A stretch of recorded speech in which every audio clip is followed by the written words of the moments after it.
السلام عليكم ورحمة الله وبركاته. كلنتو عن أو وناكسن أصحابته كتحن جنال كفرتينا أصحابته هربان لنا وما سنتين سيدا أبنول سعتين هو عصب نقصوا بير دونهم حن لنا مرور بقى مفروم كسود هذا برامج كاره أو حن برامج كان كفلقيننا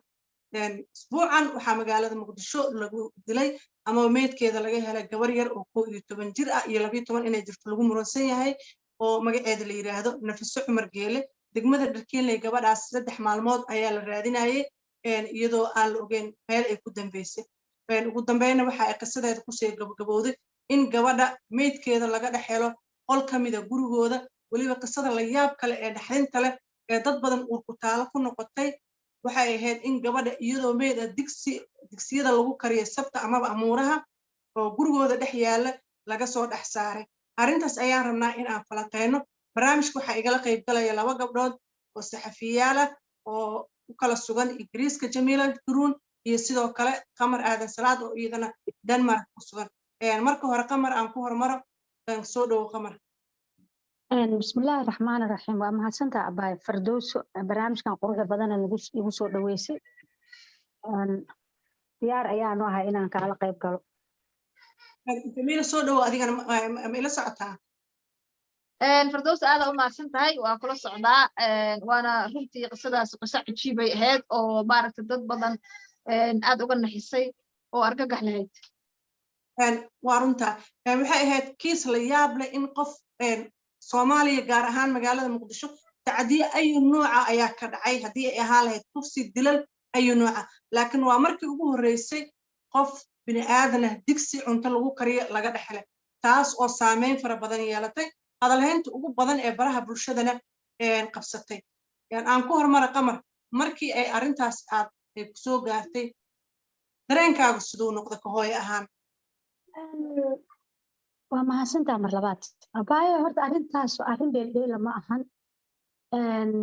hooyanimo horta waxay leedahay uur ku taaladeeda islaamnimo waxay leedahay uur ku taaladeeda bini aadamnimo waxay ku leedahay uur ku taaladeeda waxay ku tusaysaa in ayba diinteeni ay dhinaci diinta xitaa aan anagu aanba ka istaagsanahay in aan xalaaleysano waxyaabihii ilaahay naga xaribay marka arrin hooyo keliya ku saabsan maahane waa arrin masiibo ah in inta gabar yar la dilo gurigeeda dhexdooda lagu dilo ilaan digsiga lagu riday waa digsigii hooyadeed magaceeda ayaa ku qoran haddana banaanka laga raadinayo waxaa la yiri waxaa jira nin baadida kula doono inaad heshana aan rabin baadida kula raadina inaad heshana ma rabo ilaan meel inaad soo hesho ma barbiyo marka waxa waaye guriga masiibada kale waxay tahay in dibki cidaas faamilkaas ku dhacay ay ugu si laba jibaaranto in cunugoodii oo dhintay oo hilibkiisa qoran dilay in uu soo dhaxalo gurigii ay jiifeen laga helo waa masiibo ilaahay oo ummadda ilaahay ka xijaabo aad way waarun waxay ahayd dhacdo aad argagax u leh ka sokow qofkii gabadhii oo meedkeeda la helay haddana qol kamid ah gurigooda digsi alaabahooda kamid ah in laga soo dhax saaro waxay ahayd arrin aad qaracan u leh Jamilo markii arrintan baraha bulshada qabsatay markii ugu horeysay aad maqashay dareenkaaga ka hooy ahaan ka dumar ahaan sidoo uu noqday wallahi Firdawso arrin cajiib ah oo argagax leh oo ma aragtay hooyo iyo qofkii maqlaba uu ka argagaxay arrintaas ahayd cunug yar oo aan waxba galabsan oo saqiira oo ma aragtay caruur ah qofkii inta dilay haddana awoodi waay walba inuu sheego hal la duuga yiraahdo horta waa qof ma aragtay damirtiisu aysan ma aragtay isan dhameyn sidii aniga ila tahay waxa kaloo ka sii daran dalkan rabno ma aragtay aan rabno inaan ilmaha ku celino dalka aan rabno inaan ma aragtay oo kaco dalka aan rabno inuu nabad noqdo dalka aan rabno inay cadaalad ka dhalato oo ma aragtay bulshadeena ay ma aragtay isgarabsadaan oo ay soo sheegaan meesha dhibaato ka jirto oo aan lahayn bari mustaqbalkiina ilmihiina halkay u horan lahaayeen waaye haddii cunug yaroo saqiira dadka digsi ku ridaaya bari dad dariskuna eegto oo dadkuna eego dowladuna eegto CID-na aysan jawaab ka keenin dariskuna ay jawaab ka keenin waalidkiina ayna cadaalad la marsin iyo wixii ka dambeeyay intaba haddaan cadaalad la ayna ka dhalan waxay la tahay Soomaaliya inaysan hore u kacaynin sanadaha soo socda sababtoo ah waxaanu damiirka ku siinayna haddii maalin walba aan eegano aan dhahno way dhacdaa aan ka tagno waxay noqonaysaa inaanan meesha ka kicin marka waxay ila tahay arrintan in ma aragtay xaajo aanan waxa la yiri sidii rid dabadeed loo feedin ma fayobaato haddii aynan waalidiinta iyo hooyooyinka iyo ma aragtay inta wax garadka iyo bulshada iyo carruurta iyo waayeelka iyo culimada iyo caamiga ayna inta iskaashadaan dhacdooyinka noocan oo kale soo noqnoqda aanay ka hortagin u malayn maan inaan meesha ka kacayno waa mahadsan tahay Jamiila run ahaantii inta ka hadashay in badanba waxay muujinayaan dareenka naxdinta leh ee dadka argagaxa ku riday sida la og yahay kiiskan waxaa loo qabtay waxaa loo xiray isla markiiba 7 qofood oo hooyadii iyo aabaha ka mid ah inkastoo hooyadii iyo aabaha isla markiiba la soo daayay waxaa jirtay in gabadha meydkeeda isla markiiba ay la wareegeen xarunta dambi baarista ee CID-da laakiin waxyaabaha la yaab kale aan aad ilaa hadda aan isku weydiinayo waxay tahay in gabadhii saacado kadib isla markiiba meydkeeda hore laga aasay bal sidee idinla muuqataa gabadhii oo baaritaankeeda oo aan isla markiiba hore laga aasay iyadoo aan caddayn loo haynin wixii dhacay qaabka ay u dhaceen iyo dadkii ku lugta lahaaba qamar ayaan siinayaa waayo waxaa soo hadal qaaday waxaa tiri baadida qof baa kula daydayay haddana aan rabin inaad heshid qamar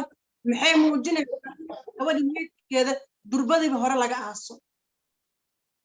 aniga laba dhinac waa laga fiiri karaa dhinac waa laga fiiri karaa meydkan 3 beri ama 2 maalmood ayuu digsi ku jiray oo urkiisa isbedelay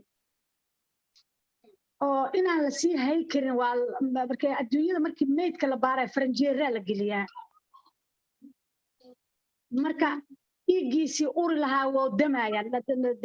ilaahayba nafsadan markuu qaaday bini aadanka wuu badal nafsadda jirka dhan wuu damay laakiin faranjeerkaasi wuxuu ka sii ilaalinayaa inaan qofka urinin maadaama gabadhaan digsi lagu hayay ay urtay dhinacaas in loo dedejiyo xagga diin ahaan oo la duubay way dhici kartaa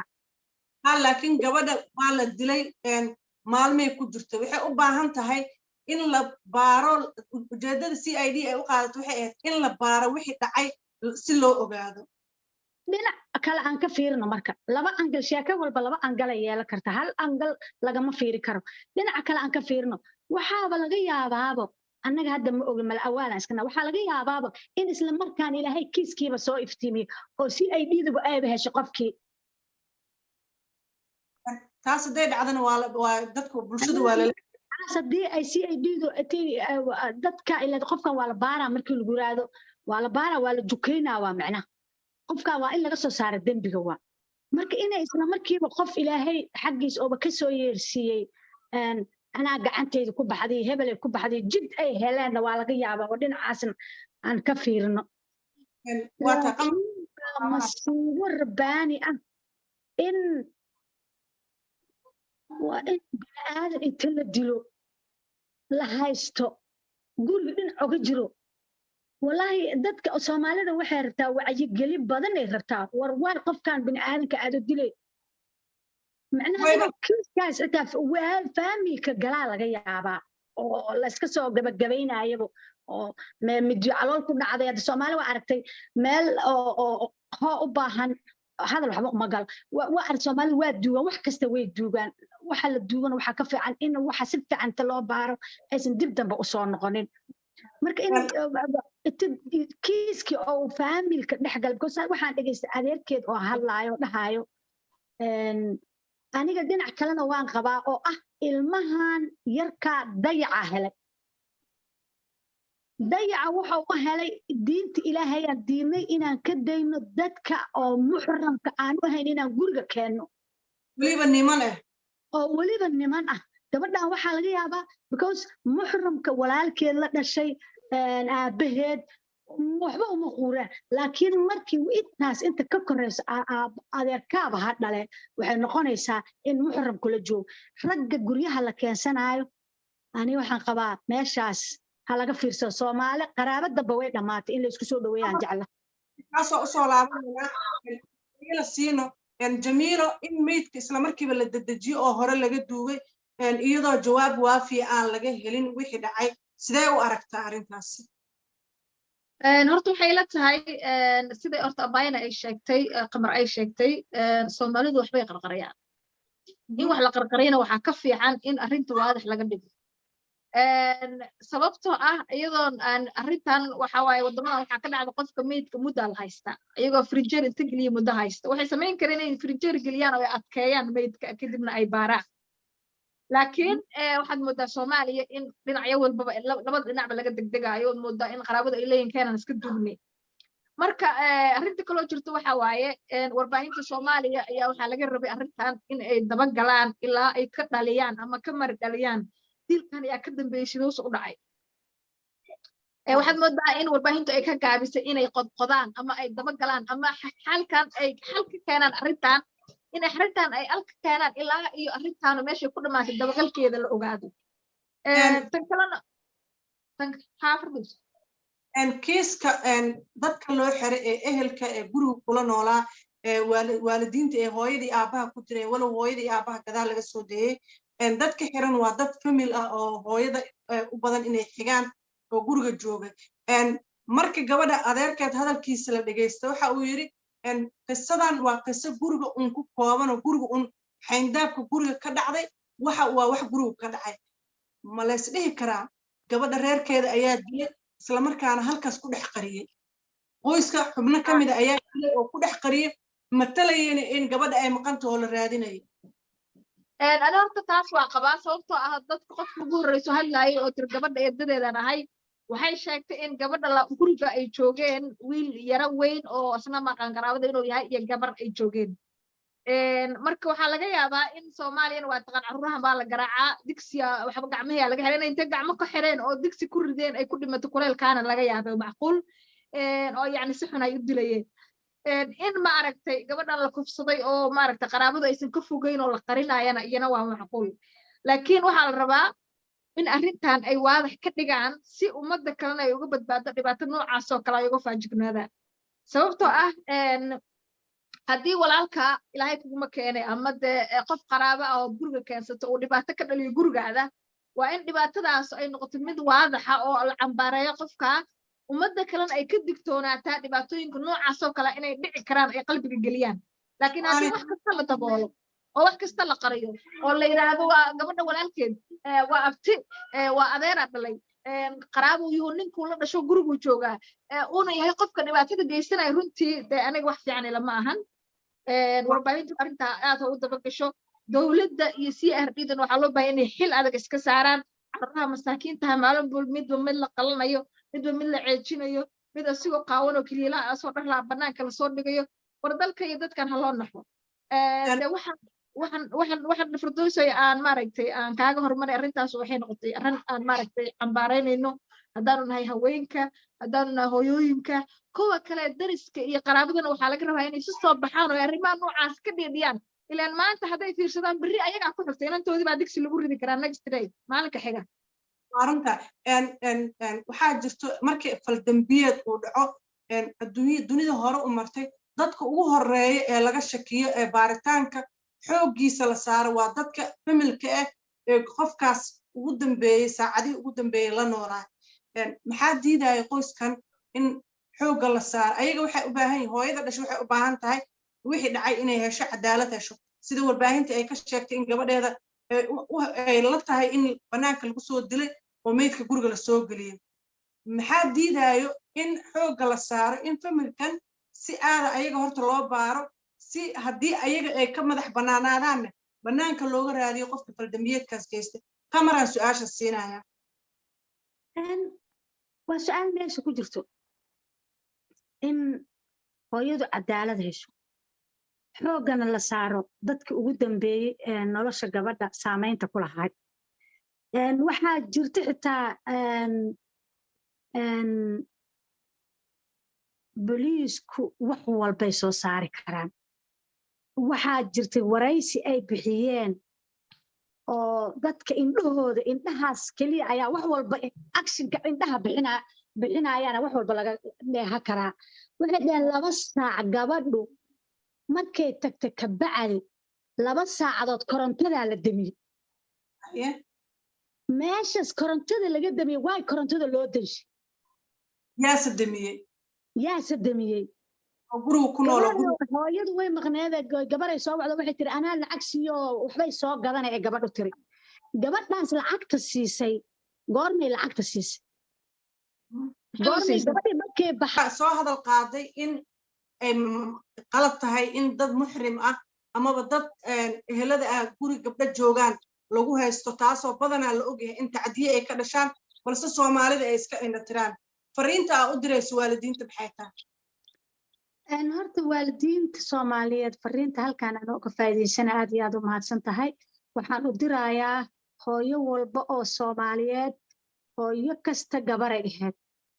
way dareemi kartaa gabadha yartaa dhibka soo gaari karo hadalka lagu xumay karo ayada korriimadeeda qayb ayay ka qaadanaysaa aad mentally victim aad ku tahay gurigiina dadka aan muxramka ahayn hooyo kasta waxaan u sheegaa inaysan guryahooda u ogolaanin hadday qofka saacidaan ay bannaanka ku saacidaan diintu waxa ay qabto haddii aan qaadano oo ay nafarayso haddaan gabar walba iyo hooyadeed waa isku hal ay qaataan wax naga halaabaa male ilaahay toona faraan inaan qaadano oo dadka muxramka aan noo ahayn bannaanka ay degaan waxaan ku sii karnaa bannaanka aan ku siino aad u mahadsantahay Jamiilo adiga kugu soo gabagabay maxay kula tahay in kiiskan looga baahan yahay waalidiinta dawladda Soomaaliya iyo sidoo kale warbaahinta in ay kaalintooda ay ka qaataan maxaad isleedahay aniga waxay la tahay in warbaahinta arkiiskan aanay ka harin ay daba galaan ilaa arrimaha cad ay ka keenaan dawladdu waxay la tahay in arrintan xil iska saaraan arrimahan iyo arrimaha kale soo noqnoqda ee caruurta iyo haweenka iyo caruur iyo dadka yaryar bala xiriira waxaan ila tahay in dadka kale maaragtay hor u sheegaba deegaankuna iska kaashadaan arrimaha noocan oo kale iska fogeeyaan oo ay arrimaha noocan oo kale ay ka istaagaan meel cad si aysan ugu soo noqnoqon qofka arrimahan oo kale ka dambeeyana waa inay ogaadaan bulshada ay cambaanayaan ay bannaanka keenaan si biritan oo kale aynay haddana ugu dhacin marka waa arrin runtii qubadeeda leh waa arrin aad u adag Firdawsoy runtii oo aan qof hooya iyo qof beer laba uusan eega karin marka waxa kale oo anigana ila haboon oo aan soo jeedinaya in gabdhaha ay isu yimaadaan gaar ahaan hooyooyinka isu yimaadaan oo aan qadadka soo badsano aan barnaamijyada badsano oo aan wacyigelinta dadkeena iyo maaragtay dalkeenaba aan hore u marino ilaa xil kale oo cid kale hadda aan ku haleynayna maanta ma jirtay waa runta aad u mahadsantahay run ahaantii qisadan marka aniga aan maqlay waxay noqotay mid igu soo laalaabatay waxaan xasuus waxay gelisay waxaa jira filim aan hore u fiirsaday the woman in the box la dhaho naag inta la dilay box sanduuq lagu dhex marka gabadha digsiga ku jirtay wax hore annaga aan hore u maqalnay ma jirto qof la dilay la kufsaday dabaq laga soo tuuray waxyaabo badan waa la arkay laakiin in qof meyd ah digsi lagu rido gurigii ay ku dhalatay familkeeda ay kula nooleed 3 maalmood ay ku dhex taalay waxay ahayd wax ilaa iyo haddeertaan dad badan oo maqlay warbaahinta kala socday aanay maskaxdooda ka dhammaan doonin waxaan rajaynayaa in waalidiinta Soomaaliyeed ay xoogga saari doonaan in ay si gaar ah uga taxadiraan caruurtooda ayagoo iska ilaalinaya in hay'adaha quseeya arrintan inay si daacada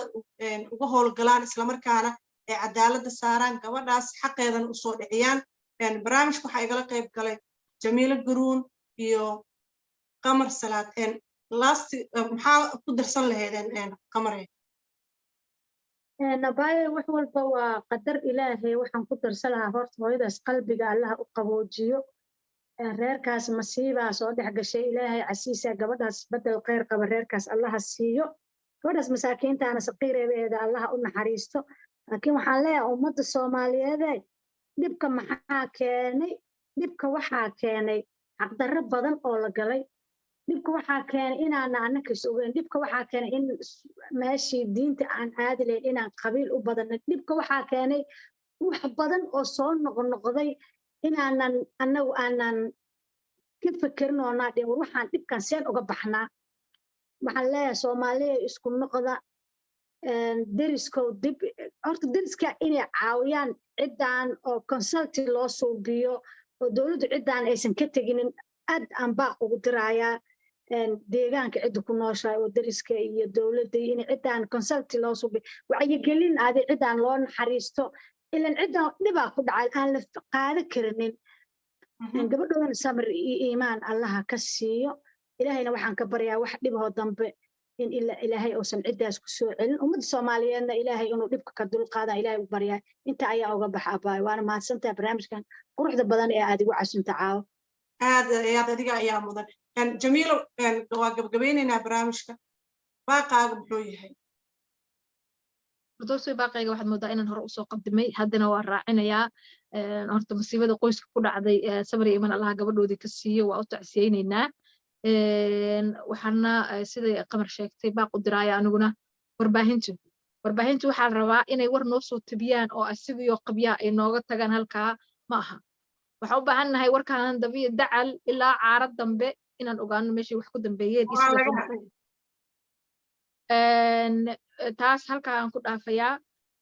wax kaloon ayana aan baaq u diraya hooyooyinku waa inay digtoonaadaan caruuraha markay guryaha ku xiraayaan oo ka tagaan adduunyadii sidii hore maaha waa xumaatay waxaad moodaa in markii hore xaalku adduunka aad buu u fiicnaa ilmaha yar guriga inta lagu xiraa looga tegi jiray laakiin hadda adduunku sidii hore maaha dadkii waa xumaadeen maaragtay cimiladii iyo maaragtay wax walba waa isbedeleen in hooyooyinku ay il gooniya ku hayaan caruurtooda oo ay maaragtay la socdaan meesha ay wax marayaan iyo dadkay uga tegayaan iyo ciday leeyihiin noo sii eega intaba waa tahay aad ayaad u mahadsantihiin waqtigeena qaaliga barnaamijka waxaa igala qayb galay qamar salaad iyo jamiilo garuun barnaamijka waxaa idinla socodsiinayay soona qaban qaabisa anigoo firdowsi maxamed cabdullaah barta aad ka daawanaysaana waa janalka fartiina barnaamijkan sii sheer gareeya si hooyooyin fara badan u gaaro iyo dadka ay qusayso inta aan barnaamijkan mid lamida ku kulmayna waxaa idin leenahay sidaas iyo nabadgelyo وعليكم السلام aad baa u mahadsantahay firdowsi adinka dhammaantiin waa idin salaam saaxiibadeyda qaaliga adigana sidoo kale mahadsanid abaa